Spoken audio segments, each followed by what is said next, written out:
Dear Team New Zealand, my name is William McDonald from Green Park and I go to Windsor School and I live in Christchurch and I have been watching you on TV and you are amazingly good and you only need 2 more points to win the American Cup and the USA team only has 1 point because the USA cheated, so they got 1 minus 2, and that equals 2. And if they didn't cheat, they wouldn't get 1 minus 2, and that equals 2.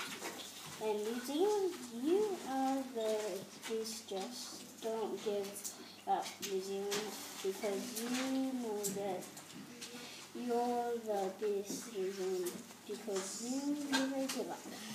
Bye, William.